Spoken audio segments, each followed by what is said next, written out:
Yeah, man, appreciate you hopping on the podcast. Obviously, you've been with us for several years at this point. It's been Long time. a huge journey, lots of ups and downs to get to this point. Gaining velo, losing velo, figuring out your command, pitchability, and ultimately getting to this point where you just signed with the Giants. So first off, congrats. Appreciate it. Appreciate you being on. But maybe first take us through a little bit of your background and how we, first met and in Georgia, trained together, Yep. way back in the day. Like, take the listeners through a little bit of that background. Yep. So kind of high school, I think I was just a good athlete basically. So competed in baseball for that. Going into, or actually winter of my senior year, I met Casey and Kyle, who had MPH Throwing Academy, who kind of just introduced me to the new age of baseball in terms of plyos, pull downs, bands even. Like I kind of was just like a arm circle guy to get warmed up in high school, and then I met them and kind of learned about, hey, that's actually a way to try and build velo. Obviously, at the time, you, Coan, Gabe were there kind of that summer, I think, and so that's kind of when I ran into you. And then, I mean, always, obviously, at that point, you were one of the only guys I knew that threw really hard, so that was kind of a cool thing for me. And then sophomore year, obviously, of college, I ended up getting my surgery. And that's kind of what I think brought me. You were the only guy at the time I think I knew that had that surgery, so I was like, oh, this makes perfect sense. Baggett was obviously a big advocate for y'all. And which surgery, for the people who aren't familiar, did you get? I had a partial repair surgery, so not the full UCL tear. I had the partial tear, and so you had that. The only person I knew. Went to the same doctor down at Birmingham. So rehab. I reached out to you. Were like, hey, kind of finish the rehab. Once you get back to throwing, reach out again, and we'll kind of sign up. And that's when I started. That would have been 2018. Yep. So regarding that surgery, because a lot of people, a lot of pitchers at some point, especially once they start throwing 90 plus miles an hour, will have some sort of elbow discomfort injury at some point in their career. Like eventually that will usually happen, whether it's a minor flexor thing or it becomes a UCL sprain or full UCL tear. What was your experience in, like, as far as the initial symptoms there, and then in evaluating your options surgically? Because were you initially under the impression that, like, hey, TJ is the only option, or how did you only know about the primary repair being an option because of my story, because of our connection? Right.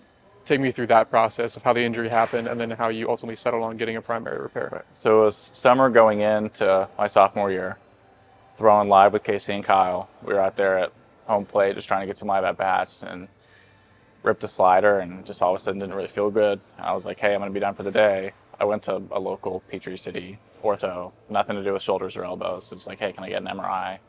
Came back, and I think just not being a specialist is like, hey, you have a little strain, kind of the traditional thing of like, hey, I see a forearm strain, take 6 weeks off, come back. Took my 6 weeks off, came back, started throwing. Fastball felt all right. Breaking balls hurt really bad. The trainer at school ended up shutting me down again.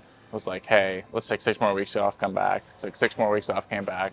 Still did not feel good. At this point, velocity was like way down. I was 92 maybe, and so I came back, was like struggling to throw balls 88. So then at that point, I think I knew about the surgery because of you, so I reached out to Dugas and was like, hey, can I send you my MRI from 6 months ago at that point, really? And can you look at it? He was like, yeah, very obvious partial tear. So come in, I'll basically evaluate you, tell you what I think, and then basically when I open you up, I don't know if you've torn it more. When I open you up, I'll decide basically, hey, we need a partial, or hey, we need a full reconstruction. Luckily, ended up only needing a partial. Was able to go through that. But yeah, I would have had no idea. I would have reached out to any elbow surgery probably and gotten a full reconstruction and just done it that way if I didn't know just that through Baggett and through you that was an option for me. It's such a common presentation and history as far as like what you went through. Like we've seen so many athletes with the same issues that come to us, and they're like, yeah, I've had this elbow stuff on and off. I've tried rehabbing it. I've tried resting. I've tried a PRP shot. I was diagnosed with a flexor strain. It's really tough for a lot of athletes when it's in that gray area where it's not a full tear, and unless you're going to a real specialist, they don't necessarily always identify that on MRI, and it can just be tough on an MRI for them to exactly know. So a lot of times what I will recommend guys do, if it's kind of a gray area, the symptoms do match a UCL sprain, but it's kind of ambiguous on the MRI, is like, hey, maybe go get a diagnostic ultrasound. That's another way to evaluate truly what's going on. Maybe send your imaging to a couple like real specialists, in the area that you're in, not necessarily just the guy down the street. and that's how you can really get a more clear picture of what's going on. Yeah. And then once it is clear whether there is a UCL pathology or not, it's like, hey, your options aren't just TJ. Right. Like that's what everyone seemed to think until, maybe now at this point it's a little bit more well known, but back in 2017, 2018, 2019, even, like, most people were not aware that a UCL primary repair was even an Right. option. So take me through, how long did it take from the point where you did get the surgery till you were 100%, when we started working together there? Right. So I got the surgery January 31st, and I think about 4 months later was when I was able to, like, I can work out, I can do mobility stuff. So around, maybe even sooner than that. And so that's about right as I was able to start doing stuff again is when I reached back out. And we started a program to, one, hey, let's look at my mechanics and let's just try to build on a healthier path. At the same time, like, lifting, get my lifting right. Like, hey, let's gain weight while we have the opportunity to. So we started that. And that was leading into Winthrop, which is where I was going after my junior college. And I think as soon as I got there, I got really greedy and was just like, hey, like, I'm throwing kind of hard. Let's skip this next phase, which is obviously against what I was told from you and even from, like, my trainer. It was just like, hey, I feel good and I really want to compete. It's been such a long time since I played baseball. And so I think I kind of rushed into that. Started dealing with the same thing. Forearm was a little hurt, bicep was a little hurt, extension was nollie back. So that's when I came back and started talking to you. It was like, hey, I'm sort of dealing with this stuff. And I think that's just because I was rushing into it. And so we addressed that. Came back that season, actually, in the spring, was able to play. It was kind of a 87, 89, top 90. Like, every once in a while I can run it up to a 91 if I was in a short inning stint. But I think that was the same thing. Like, instead of taking the rehab that you addressed to me and that kind of other people addressed to me, I was, like, so eager to play and just so eager to kind of just get back out there that I didn't take the time to properly, hey, let's address my tissue, let's address my extension, let's address my mechanics, my mobility, everything. I just wanted to play. So my velo wasn't all there. COVID obviously ended up shutting us down, and after that was like, hey, now who knows how long we have. Let's address and let's kind of, I don't want to be an 87, 89 guy. I don't want my college career to end and then me go and baseball is it for me. And I think at that point in my career, I kind of knew, like, hey, I love this game, but I don't have a career in it. I can't be an 87, 89, like, bat command guy. And you had some reason to believe at this point that you could throw harder than that, right? You had touched harder in high school. Yeah. Right? Like, for you, it was almost more like just putting all the pieces together mechanically and even mentally. It's like something just isn't adding up at this point. Like, Correct. Why am I 87, 88, 89? Like, you take me through that, because were you feeling off mechanically? Were you feeling like just something wasn't clicking, or were you just feeling weak? Like, did you know that something was wrong, or were you like, hey, maybe this is, like, all I have in the tank? How did you know, like, there was another gear in there? Well, freshman year, I had hit bigger numbers before. I had been at least sit like 1 to 3 guy every once in a while. Same thing, bullpen, I could go get a 4 probably. And that's when my training and the summer going into when I tore it was just like, hey, there's more there. And then when I came back, obviously, it was like, sure, I was competing and stuff like that, but I was an adrenaline junkie. I loved the big number. I loved chasing the velo, stuff like that. And I knew that, one, I had been it before. Two, like, I never felt good throwing the ball. It was kind of like I pitched and, like, I just pitched because I wanted to play, but I didn't feel good about what I was doing. Breaking ball didn't feel good. Fastball didn't feel good. So I think after that it was like, hey, I know there's more in it for me. I'm a good athlete. I'm strong. Like, I'm pretty mobile. Like, something's just wrong. Like, I should be throwing at least 91, 92 like I used to. And so that's when COVID hit. I came back. Obviously, I had Cody right next to me, and we were kind of same there.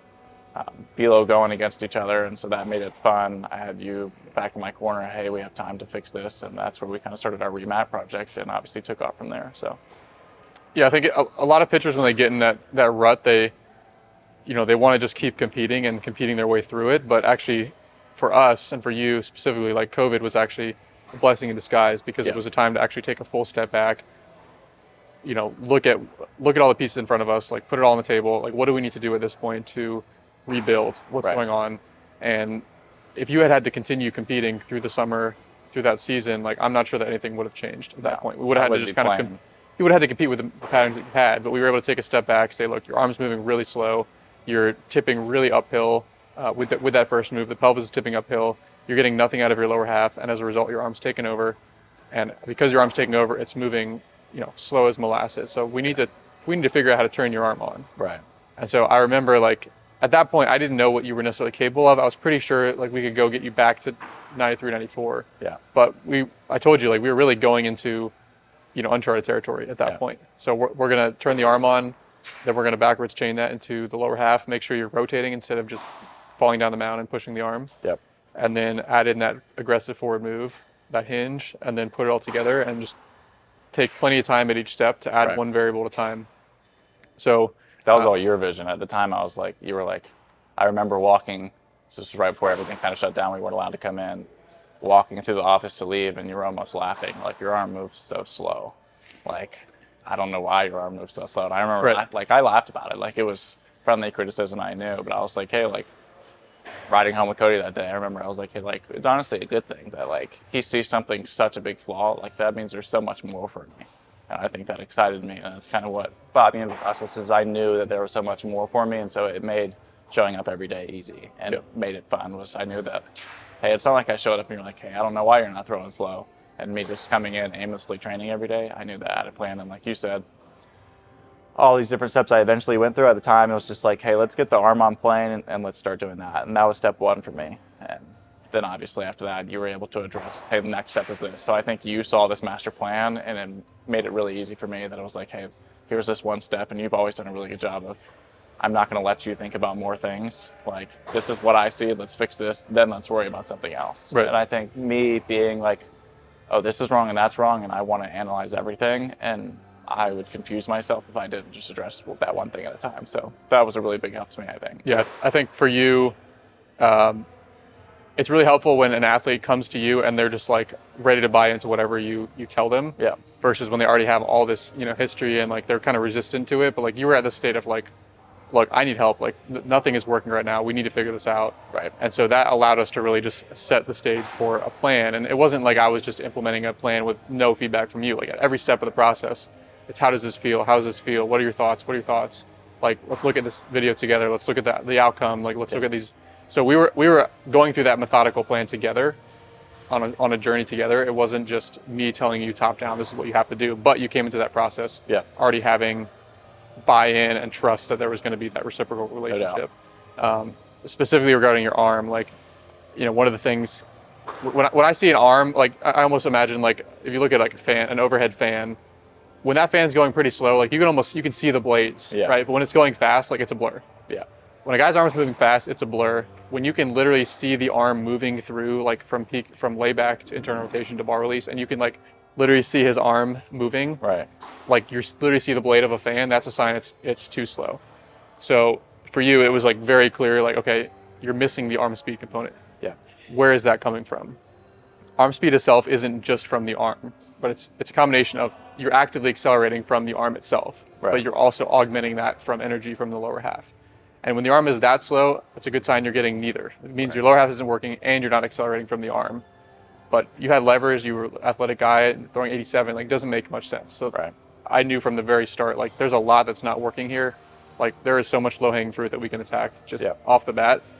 But with you specifically, like, you've definitely been a learning experience for me because you're so hyper analytical. Some guys you can just give, like, you could like mentally yip them up all you want and they're still going to go out and compete. And then other guys, it really forces you to improve your coaching craft by like not giving guys 7 cues at a time, not giving them 5 cues at a time. Like, we're going to focus in a very methodical way. We're going to be aware of like where your attention and your intentions and your focus is. So that's really forced me to become better at my craft, working with someone who's like, the tendency is to be really analytical and self-critical and all of that. So speak to like, what would you say to, for pitchers who feel like they're in that, they have the tendency to be really analytical, and like they're on the mound and they're just like, their natural state is to want to overthink. How have you begun to overcome that over time? How have you learned to kind of harness that? How has that process evolved from like 2 or 3 years ago?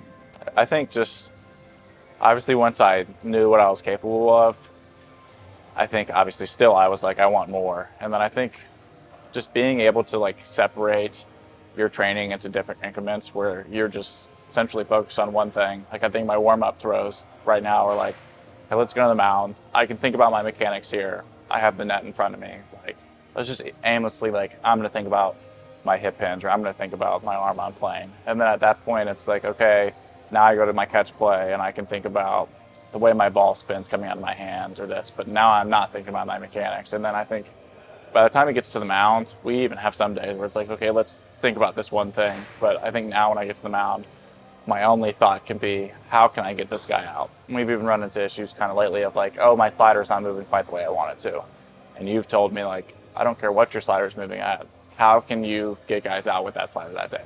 Sure, you can evaluate after of, hey, let's try and get it back to where it's at. But I think something that I was talking to someone about this other day, even as much as I've seen myself grow, I've also seen you grow as a coach in terms of what you valued and stuff. And I think now that we have a lot of big leaguers in here all the time, and I think you and other coaches and me especially have gained insight of like, all they care about is how am I going to get as many outs as I can. I'm not going to give up as few runs as I can. Like, the velo matters, the spin matters, all the stuff matters, but by the time they step in the box, how can I get outs? Right. And I think I've seen that now. It's like, hey, all this stuff is definitely pieces to how I get outs, but I think when I get on the mound, I can't be thinking about, hey, that was only 94, why is it 96? Hey, my fastball's not carried when I want to, my sliders. It's just like, how do I compete and get outs? And so I think, I guess to answer your question, is just find ways to split up your training where you're thinking about one thing. And I think, especially when it's in season, take your couple minutes a day to work on your mechanic or to work on your spin. But then when it comes time to your bullpens, to your catch play, to be on the mound, like, get outs. And I think it's just splitting up the things into different increments instead of trying to do everything at once. It's just not going to work. Yeah, and even over the course of like a single day, like you're talking about, like me as a coach, like knowing at what points throughout the year we can have a mechanical focus and, you know, allow you to kind of think about what your pitch movement looks like, or allow you to think about what the lower half is doing, but then really graduating from that and, hey, like this is a time to focus on execution. Yeah. Like, I will not show you the track my numbers during the bullpen. Like, we will turn the LED board off. Yeah. We will put a hitter in there. The catcher's calling pitches. Like, we're trying to make this as game-like as possible. Right. Once we get the mechanics in what we feel is a good state. And in a perfect world, like, the mechanics are just always in a good state, and Right. you have those in place, and you don't have to think at all, and you're just in execution mode. But that's not necessarily always a realistic state. Like, we can kind of get into this now, but you've had ups and downs. Like, it's not like we just fix your mechanics and they're perfectly fixed forever. Right. Like, there are times when they fluctuate, where you're throwing 92 again, things are a little bit out of whack again after you come back from the season, and we do have to go into this like mini rebuilding phase where there is a little bit more thinking than we would necessarily want, Right. until we get you in a spot where, you know, you're able to throw 94, 95, 96 again. Right. But again, as soon as we possibly can, the goal is to get you away from any sort of internal thinking whatsoever, and for me to get you into execution mode, not worry about the LED board, not worry about the velo numbers, maybe not even have the radar going on for certain bullpens. Right. So that's certainly been like an interesting challenge for me, as far as how to tame like the natural tendency, because I'm very much the same way as an analytical minded guy. And also I've got athletes that they're not the brightest bulb necessarily, and they don't have all these thoughts running through their head, and they throw a bad slider and their first thought isn't like, hey, how can I change my thumb position, or that was negative 11 vert, I need that to be -5. Like, that's not going through their brain. It's just like, oh, threw a bad pitch, next pitch. Right. So like almost putting you more in that mentality of like the pitcher who doesn't think as much, even though you are like naturally that intelligent guy. I guess one question I had for you is, during that kind of COVID summer where we fully rebuilt everything that first time, you went from 87, 88 to like 94, then 95, then 96, and then I think you hit 97.8 or something somewhere over that, like that, end of the summer, early fall, and then you took that into fall as well in games. Could you kind of describe like the difference for someone who might be like upper 80s right now? Like, what is the difference in feel between, that's almost a 10-mile-an-hour jump in velocity? Obviously, you've been up to 93, 94 in the past, but what is the difference in how those mechanics feel 97 versus 88? Right. If you could articulate that. Yeah, I mean, honestly, even when I signed up, I was just hoping to get back to where I was. I was like, okay, give me to 92, 93, and I'm good. And all of a sudden, the training came, and it was like, hey, my arms really turned on. Like, I'm throwing balls 84, 85, 86 without even using my feet at all. Like, just sitting there ripping it, and I was like, okay. We went to the flat ground and started kind of ripping balls flat ground. And first one, I think, was like 90, and then all of a sudden I climbed, it was 92. And I think just the more I started throwing, the more comfortable and confident I felt. And I think just feeling really confident, like, my first few throws a day, I'm like, wow, the ball's coming out really good. And I mean, everyone I think has those days where like it just feels really good. And then it got to the point that I used to drive Cody insane because I'd be like, hey, my flat ground, I'm gonna hit 95 next week. And he's like, no, you're not.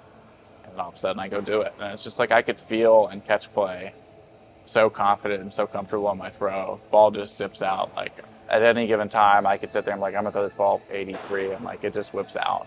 It didn't take a lot for me. And then especially same thing in the mound, I told Cody, I was like, oh, I'm gonna go hit 7 at my first bat.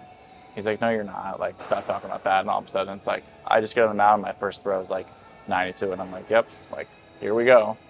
So I think just the difference was I always felt like a lack of confidence when I was 87, 88. And it wasn't that I was upset so much with 87, 88. It's that I felt like I knew I had more.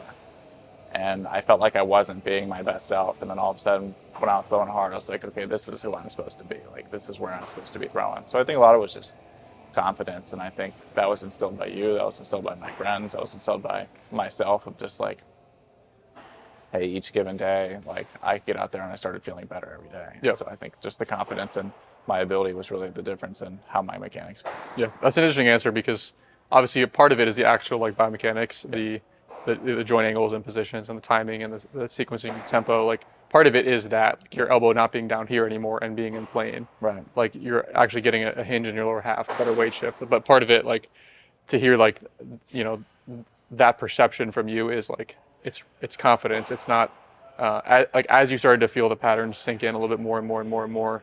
That might explain for you why like your tendency is to like whatever you are that first or second bullpen once we do get on the mound, like it's pretty much like a mile an hour a week. Yep. You know, up until you get to that peak point as you just get more and more and more comfortable and confident in those patterns. Yep. So I know it's been interesting to see now that we are in like a good place mechanically. You've gotten, you know, back to mid 90s in this most recent pro day, and like just, you know, the mental clarity and comfort of knowing like it's there, I still have it. Yeah. Like I don't have to worry about my mechanics positionally. I can worry just about execution, you know, attacking hitters. Like that can be the focus. Now that it's not in the back of your mind like, crap, where is my velo going to be here? Is my velo going to be here? And the focus can now shift to where it really should be, where ideally we have it all of the off season. Like in a perfect world, you're not worrying about velo at all because you just know it's going to be there. Yeah. So one of the things I think people don't necessarily realize is that once you build velocity like we're talking about, it's not just like there forever. Yeah. Like certainly dads that we see don't realize this. Yeah. They, you know, they'll say, oh, my kid throws 87. It's like, no, your kid throws 82, 83, and he hit 87 at some random showcase one time. And maybe he, like in bullpens, he throws 82, 83. And so they don't necessarily like realize that just because you hit a number one time, like it means that you throw that hard. Right. There actually is a real process of like not taking it for granted once you do build that velocity for the first time. And in your case, you know, you ended up coming back after that next season, you were back down to 90, 91. Like you lost that confidence, you lost that, you know, everything that you had that fall. Right. And then the following year, again, we built you back to 96, 97. And then again, the following year, we were at Texas, which we can talk about, had a strong start to the year. And then again, came back like 92, 93, like down velo, confidence, low again. Yep. Speak to that process because from the outside looking in, a lot of players just think that velo is always there. Like, oh, that guy's genetically blessed. They see a guy throwing 97, he's genetically blessed. He's got a naturally quick arm. Right. Or the parent just thinks that. Or my kid throws 87, he's going to always throw 87 for the rest of his career. What has that been like going through kind of the roller coaster? And could you kind of speak to some of those ups and downs that you've had over the course of off season to in season over the past couple of years? Right. I think a lot of it has been obviously my whole focus was velo, and then like I end up feeling like almost like rushed into the season. It's like, all right, the season's here. Now it's like kind of like I talked about changing my focus, and then I just stopped thinking about the velo altogether. And then, so I guess I went through it was that. Unfortunately, that was the kind of COVID year. You had a lot of stuff going on. I ended up getting COVID. I ended up losing weight. Probably didn't maintain like I should too. And then I think that was kind of the first year of losing velo. It was just like, hey, like I took 2 weeks off from like doing the things I really needed to do. And I went from, hey, I could hit 96 any given day to like, I'm screaming balls 92 and I don't know why. Like if I was hitting 92, 93 in games, it's like, all right, like we're in the right direction. Which if you would ask me literally 3 weeks ago, I'd have been like, oh, that stinks. And so I think it's just if you don't do the things you need to do on a really given basis and don't know what you're doing, then like it can disappear. So I think that was the first year. We built it back, went into Texas, and fall sustained it. Fall was good, and I think that's just because of the lack of pressure and stuff like that. I still felt pretty confident. It was like I was known as like, hey, I'm going to be a power arm. I'm going to throw balls really hard. Going into the early in the season, like I threw pretty well. Walks were still not where I wanted them to be, but like I felt confident when I was doing. And I think I kind of ended up realizing that I need to find a way to go deeper in games. And so I need to kind of be more of a command guy. And I think instead of just being happy with who I was and working on my mental side of, hey, let's go attack hitters, instead of kind of, I think I was like, oh, I play at Texas. I play against all these Big Ten teams. We played UCLA. We played Tennessee. We played LSU, all these big teams. And I'd been scared, I think, a lot of times. Was, hey, I need to throw this ball like down and away and hard or I'm going to get hit. And I think just knowing that, hey, I'm a big stuff guy. Like, I can go right at you. If I throw it middle, it doesn't matter. Like, obviously, I'm going to try to throw the ball outside or inside or up or down. But I think the lack of confidence there kind of got me. And then the more scared I got, the more the velo went down, the more I started changing things and just completely losing my identity of who I was.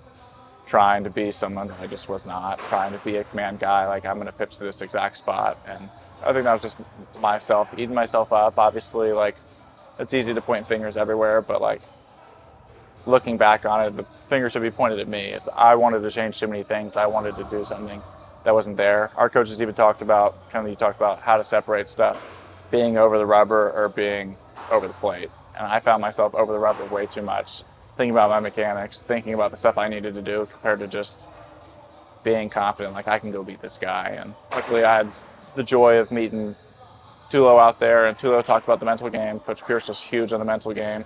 Coach Allen was huge in trying to just instill my confidence of like, hey, your stuff's really good. Like, we can work on this stuff and still be really good.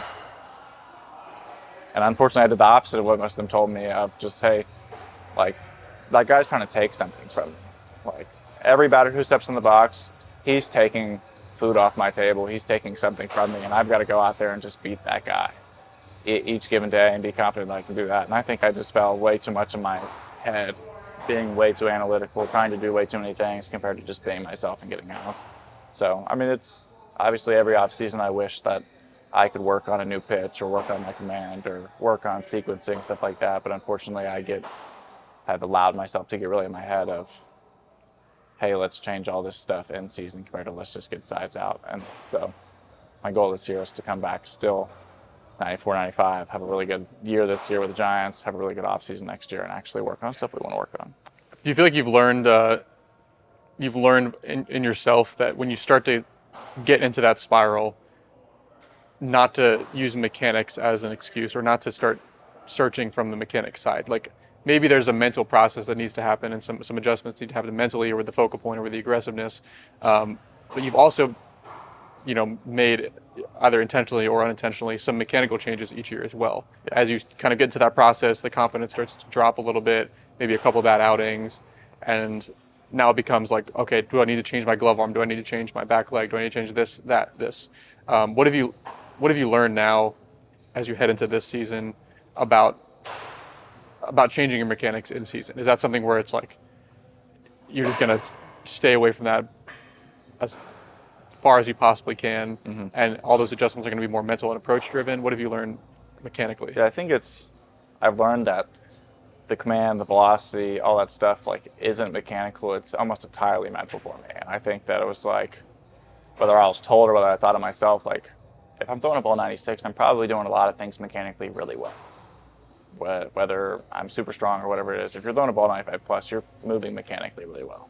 And I think when my command wasn't there, I was like, oh, something about mechanics is wrong, which now looking back, like, doesn't make a lot of sense. I was just trying to do too much with the baseball and trying to, like, I wanted to live fastball through this tiny, tiny hole compared to just mentally like, hey, let's just throw my stuff how it is. And so I think going into this year now, it's like, if I'm not commanding the ball, it's because I'm mentally not where I need to be. Maybe I'm not working on the right things on a daily basis where I need to be. Compared to the past, it was like, hey, mechanically something wrong. Let's change the upside. Right. Let's change the lower half. Let's change the head. And it comes back to the trust too, and like that you've put in the work on your mechanics in the off season. That, yep. Hey, I'm going to go into this season with the mechanics that I have, my focus has to be 100% on attacking hitters at this point.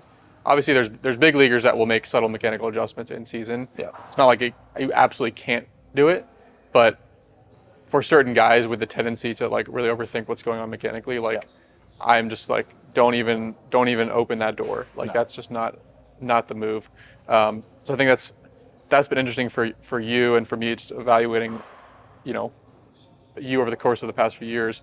But what's interesting is like when you're in the right mental state, your mechanics tend to clean up more times than not. Yeah. When you're attacking hitters versus like being tentative, like I can see that in your mechanics. I can see that in your posture at your peak leg lift. You're holding yourself taller, your tempo is faster, more aggressive, your arm is on time because you're just trying to attack the hitter and throw the crap out of it versus like there's almost like a tentative early deceleration, Right. like careful patterns when you're throwing 91, and there's the aggressive, like that's his 95 plus patterns. Yeah. So again, it's like a chicken or the egg thing. Like do we address the mental side and the intention, or do we address the mechanical side? And a lot of times the mechanical side cleans up as long as you have like the basic guardrails in place, which you're going into the season with those in place. Right.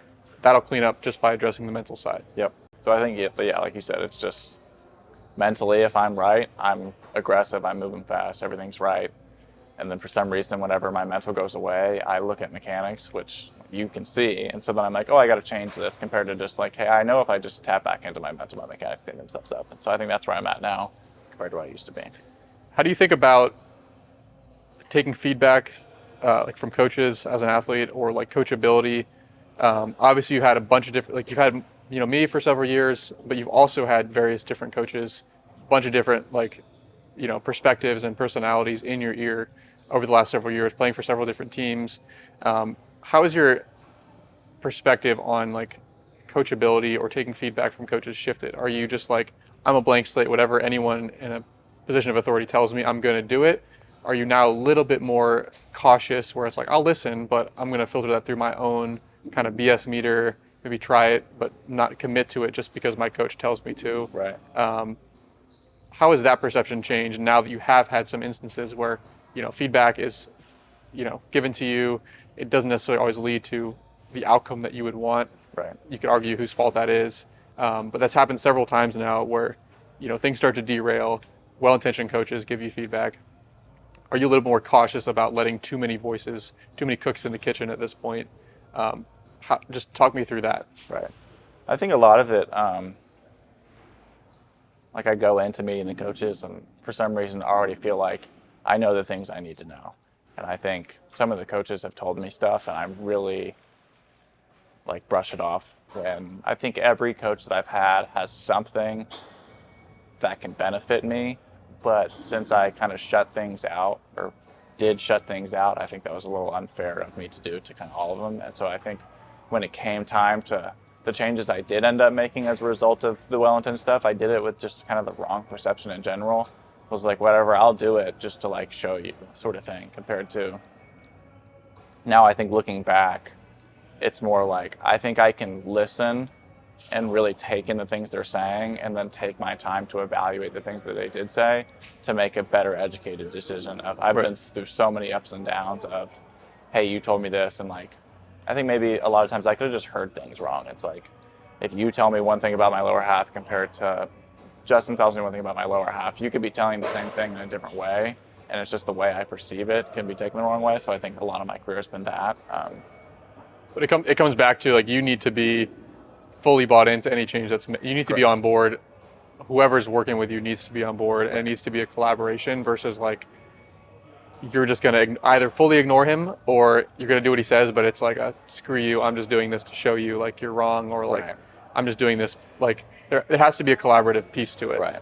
And then I think was my biggest flaw, unfortunately. And then not just doing something because someone tells you to. Like if I told you that we were going to change your glove arm to like, you know, a Kenley Jansen glove arm like in your bullpen tomorrow, right? Like you might just do it because I say, but like I would hope that you would have some sort of filter to filter through that and be like, wait a second, that doesn't really make sense. Or can you like talk through why we would do that, you know, a day before I leave for spring training? Like I think a lot of players don't, you know, they go into their first year of college or they go into their first spring training, and especially like the guys who like they want to please people, they're nice guys, and they're just like want to do what they're told. Right. And at some point you also need to learn to be your best coach, and like every single piece of advice you're given is not going to work for you. Right. Like maybe a certain percentage will, but I know for me at least, like I went into, I believe my first spring training specifically that I'm thinking about, and there's a ton of coaches at spring training. It's not just like the coach at your affiliate site.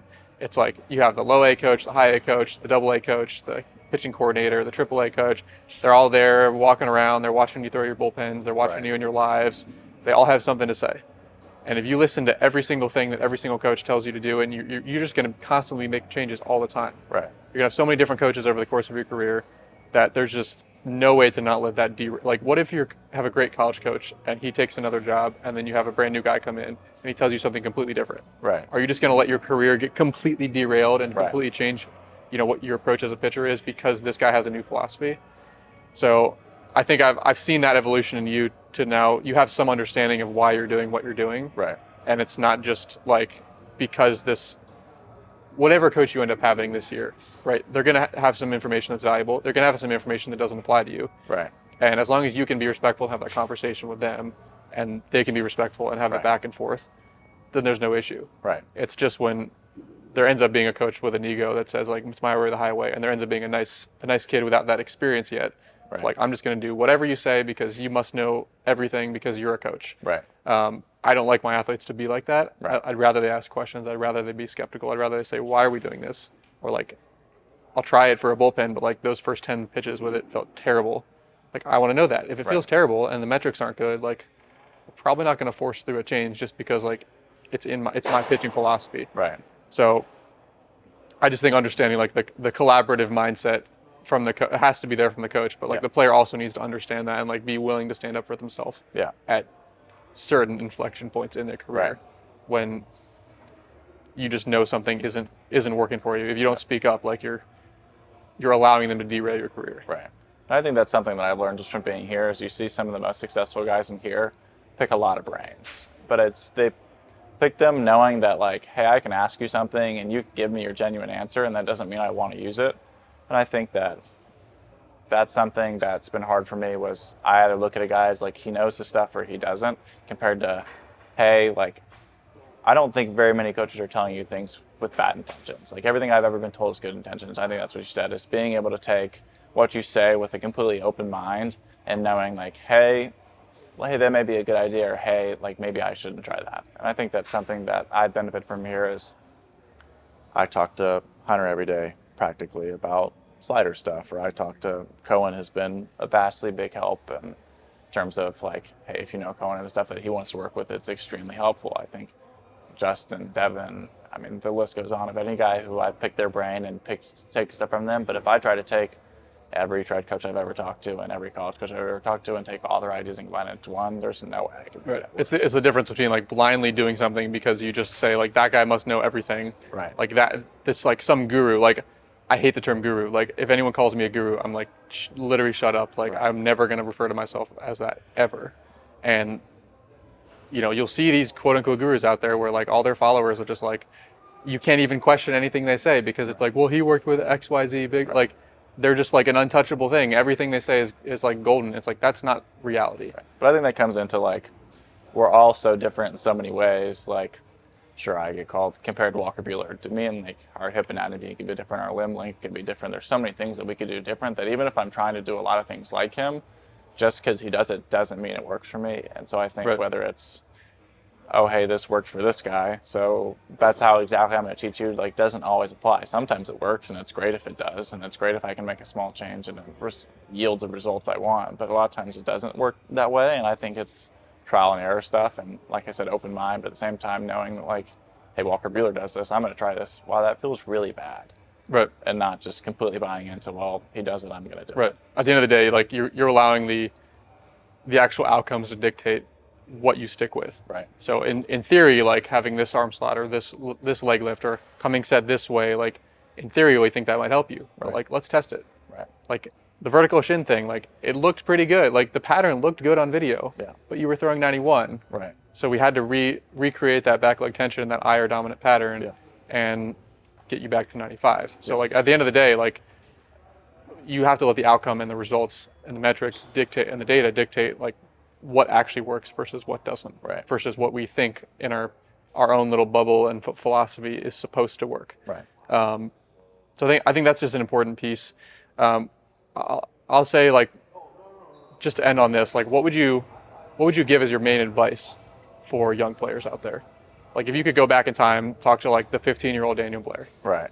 like, what would you tell him? What would you tell him to maybe help him navigate the college baseball scenario a little bit better? Maybe he wants to get into pro ball.